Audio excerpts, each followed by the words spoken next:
Au niveau de l'accord climat à Paris, où on en est aujourd'hui?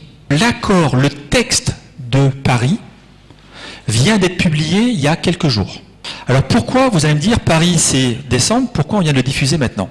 Tout bêtement, parce que dans le cadre des accords internationaux, on doit à minima le mettre en consultation parmi les parties signataires, donc les pays, au moins 6 mois avant la tenue de la conférence qui va négocier le texte final. D'accord? Donc ce document vient de sortir il n'y a même pas 48 heures. La plupart des gens qui l'ont lu ne le trouvent pas suffisamment ambitieux. Vous vous souvenez, il y avait cette histoire qui disait on est en train de négocier un accord pour maintenir l'augmentation de la température moyenne à plus 2 degrés. D'accord? Alors que la science nous explique que nos modes de consommation et de production sont sur une trajectoire plutôt 4, voire 5, voire 5, un peu plus degrés.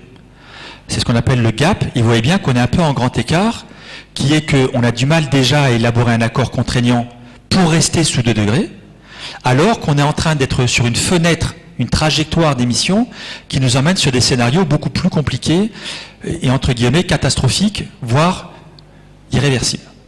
D'accord? Donc ça, c'est pour bien que vous compreniez que l'accord n'est pas la réponse à tous les enjeux, mais néanmoins est la base incontournable. Ça, c'est la première chose. Donc les gens ne le trouvent pas suffisamment ambitieux parce que dans l'accord, il y a 2 dynamiques.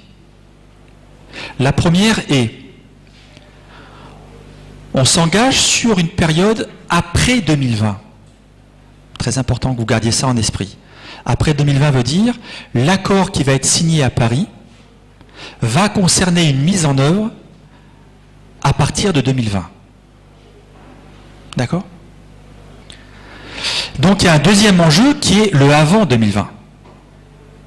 Parce que vous voyez bien que si on reste sur une trajectoire 4 degrés voire plus, revenir à une trajectoire de sobriété après 2020 n'a tout juste pas de sens. Donc on est en train de négocier 2 choses en parallèle.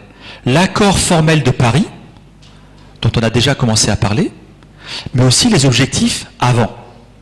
Et là-dessus, pour l'instant, on est stricto sensu sur une base volontaire. Ça veut dire quoi volontaire? Ça veut dire que les pays déclarent ce qu'ils veulent faire, mais il n'y a pas d'accord juridique. D'accord?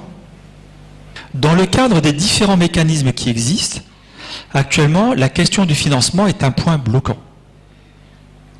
Les pays se sont engagés à mettre en place un fonds vert pour le climat, qui va collecter différents fonds existants, dont le fonds d'adaptation ou d'autres fonds. Ce fonds vert est censé mettre à disposition 100 milliards de dollars par an à partir de 2020. La difficulté, c'est qu'à Lima, en décembre dernier, on a atteint péniblement 10 milliards de dollars. Et donc là aussi se pose une question de base.